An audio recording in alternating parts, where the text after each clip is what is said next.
मैं प्रधानाचार्य गोस्वामी तुलसीदास कृषक इंटर कॉलेज गुराम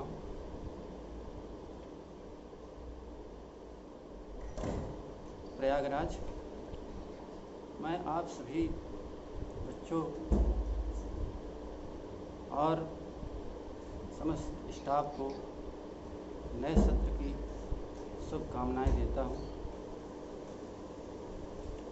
और चाहता हूं कि नया सत्र पूरी लगन और निष्ठा के साथ संपन्न हो।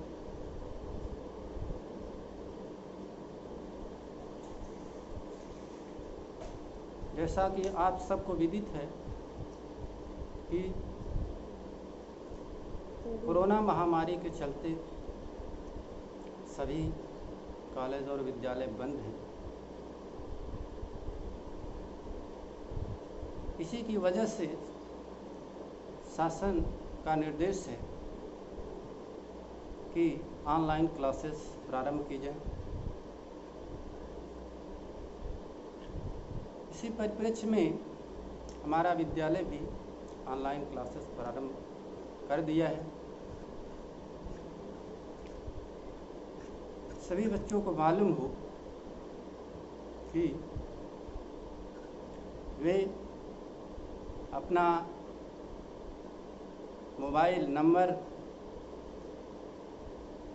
विद्यालय के कक्षाध्यापक को उपलब्ध करा दें। विद्यालय का एक व्हाट्सएप नंबर है, उससे जुड़ें। उससे जुड़कर पठन पाठन चलेगा। तो सारे बच्चों को इस ग्रुप से जुड़ना है। कोई भी बच्चा इससे वंचित नहीं रहे। आप अपनी टच स्क्रीन मोबाइल से इससे जुड़ सकते हैं और आपके पास अगर न हो तो आपके परिवार में, आपके घर में अगर किसी दूसरे का नंबर है, टच स्क्रीन मोबाइल है, तो उसका नंबर दे के इससे जुड़ सकते हैं और पठन पाठन जारी रख सकते हैं। क्योंकि जो अप्रैल का कोर्सेज है और मई का कोर्सेज ऑनलाइन संपन्न किया जाएगा। इस 2 महीने का कोर्स आपको पूरा करना है। तो इसके लिए सभी बच्चे अलर्ट हो जाएं ताकि जो इस 2 महीने की पढ़ाई है इस समय से पूरी हो सके।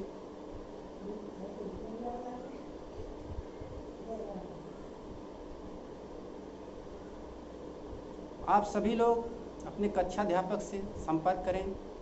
अगर कोई असुविधा आती है या पढ़ाई में आपको समझ में नहीं आता है तो आप तुरंत कमेंट्स कर सकते हैं या बाद में कमेंट करके पूछ सकते हैं।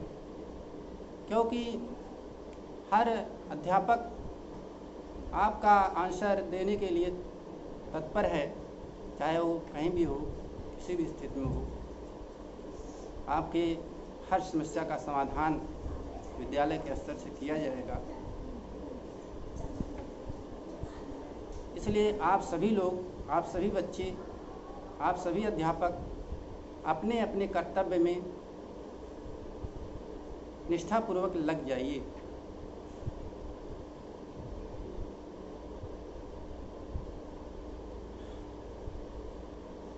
जैसा कि कक्षा 12 में मेरा विषय अर्थशास्त्र है। मैं अर्थशास्त्र पढ़ाता हूँ। तो अर्थशास्त्र कक्षा 12 के विद्यार्थी मुझसे जुड़े, मेरा नंबर ले लें और सारे विषयों के नंबर, वो सारे अध्यापकों के नंबर ले लें। जो विषय पढ़ाता है उसके नंबर प्राप्त कर लें।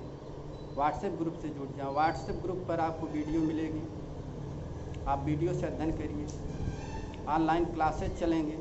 ऑनलाइन क्लासेज पर अध्यापक उपलब्ध रहेंगे, आप उनसे कमेंट पूछ सकते हैं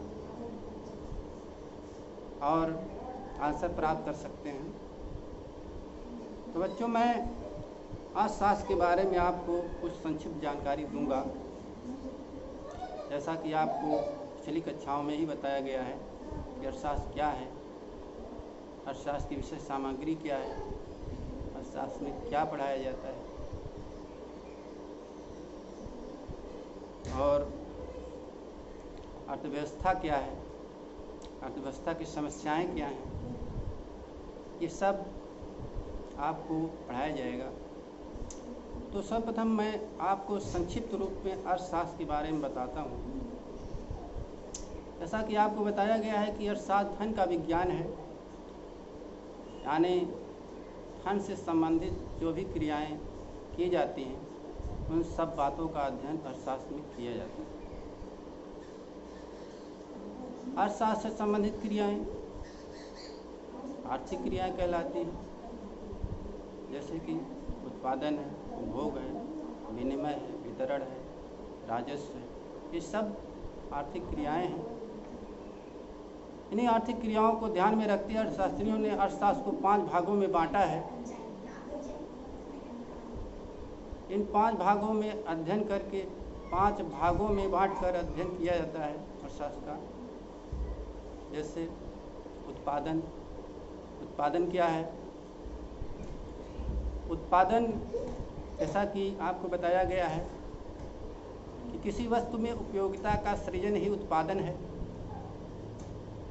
वस्तुएं ऐसे बिखरी हुई हैं, अगर उसमें उपयोगिता का सृजन कर दिया जाए, जैसे कि ये कुर्सी लकड़ी से बनी है, लकड़ी एक वस्तु है, तो इस वस्तु को उपयोगी बनाया गया है, कुर्सी के रूप में परिवर्तित कर दिया गया है। उसी तरह मेज है, मकान है, सारी वस्तुएं जो भी आप देख रहे हैं उसमें उपयोगिता का सृजन किया गया है। सृजन करके जब आप प्रस्तुत करते हैं तो उसको उत्पादन कहते हैं। उत्पादन समझ में आ गया होगा कि उत्पादन जो है, अगर किसी वस्तु में उपयोगिता का सृजन कर दिया जाए तो वो उत्पादन कहलाता है। और उपभोग क्या है? उपभोग जो है किसी वस्तु का अंतिम उपयोग उपभोग कहलाता है। अंतिम रूप से अगर कोई वस्तु का आप उपयोग कर रहे हैं तो आप उसका उपभोग कर रहे हैं।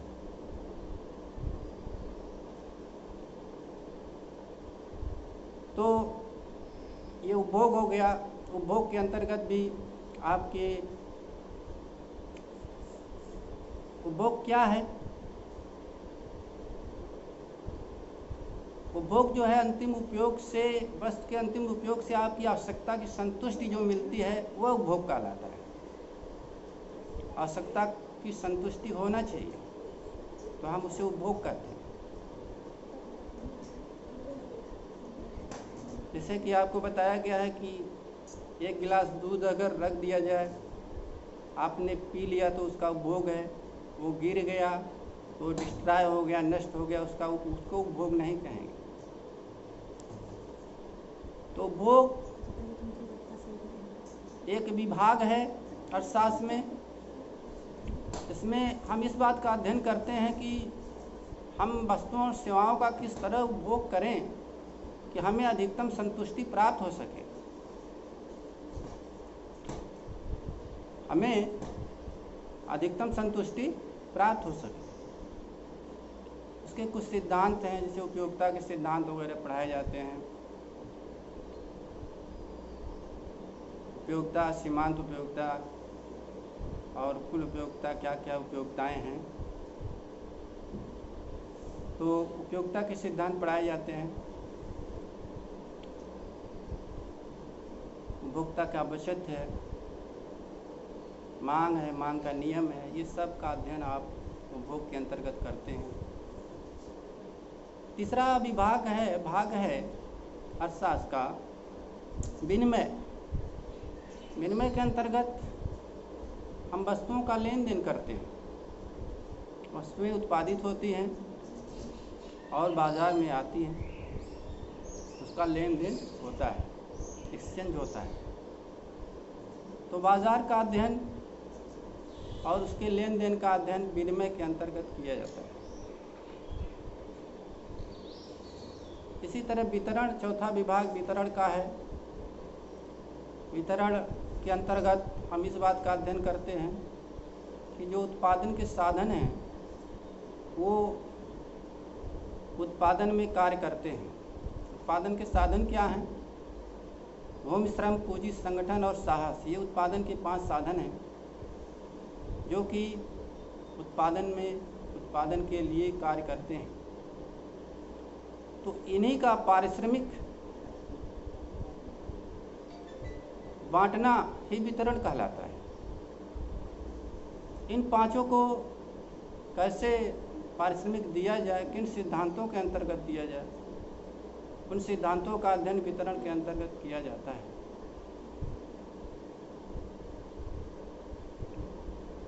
तो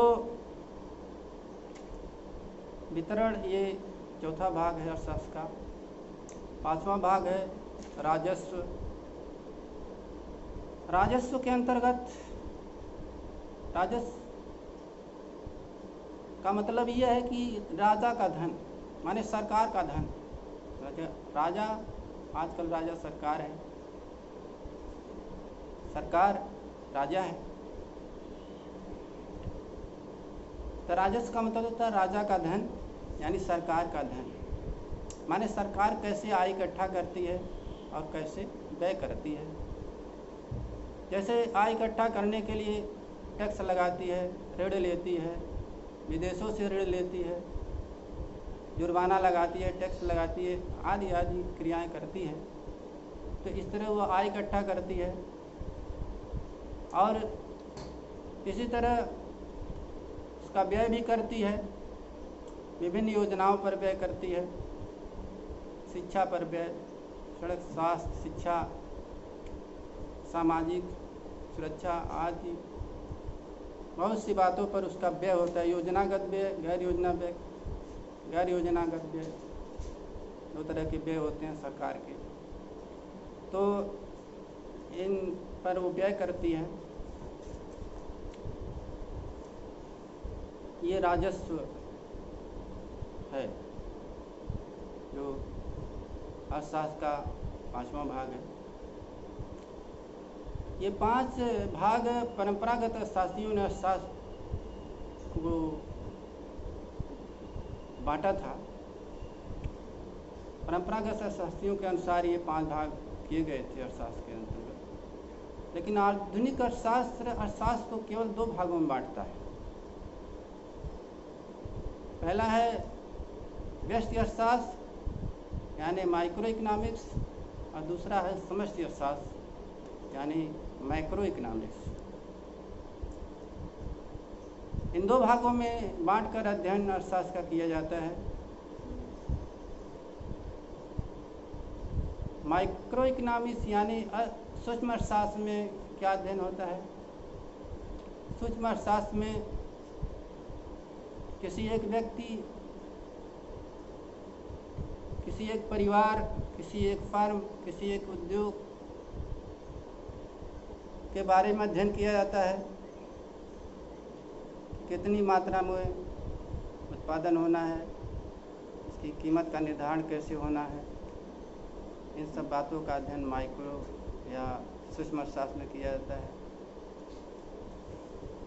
समष्टि अर्थशास्त्र के अंतर्गत पूरी अर्थव्यवस्था का अध्ययन होता है।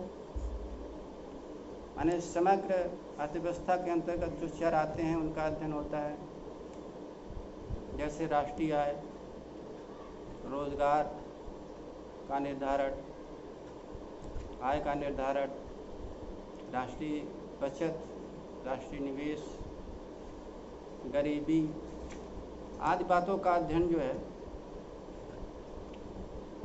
व्यापक अर्थशास्त्र के अंतर्गत किया जाता है।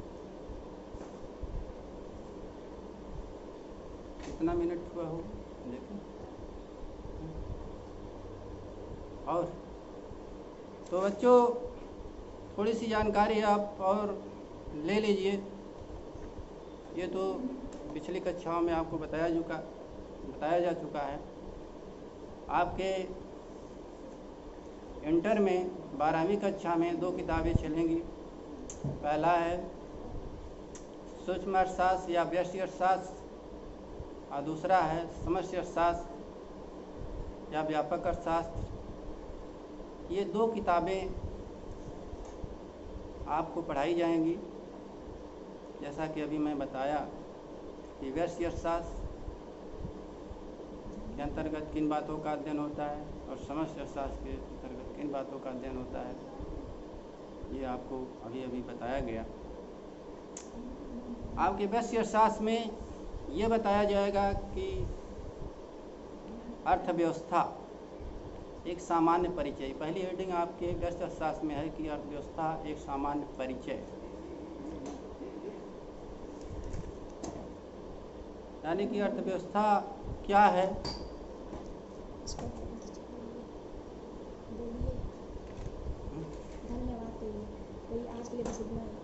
तो अर्थव्यवस्था एक ढांचा है जो केंद्रीय सत्ता द्वारा निर्धारित होता है। जैसे हमारे देश में एक विस्तृत अर्थव्यवस्था का ढांचा है। तो इस ढांचे के अंतर्गत रहते हुए व्यक्ति अपनी आजीविका कैसे कमाता है और कैसे अपनी आवश्यकता की पूर्ति करता है, इसी को हम अर्थव्यवस्था कहते हैं। जैसे कि कोई व्यक्ति किसानी खेती के कार्य में लगा है, कोई उद्योगों में लगा है, कोई विभिन्न तरह की क्रियाएं अपनी आजीविका चलाने के लिए व्यक्ति कर रहा है। तो जहाँ तक ये बाद में पढ़ाया जाएगा, क्योंकि समय ज़्यादा हो रही है, क्लास नियमित चलेंगे, इस वजह से ये मैं यहीं पर समाप्त करना चाहता हूँ। इसके बाद आप वीडियो का पार्ट 2 भी देखें। आप इस वीडियो को देखने के बाद इस वीडियो का पार्ट 2 भी देखिए, जिससे इस पाठ के बारे में आगे जानकारी मिले। धन्यवाद।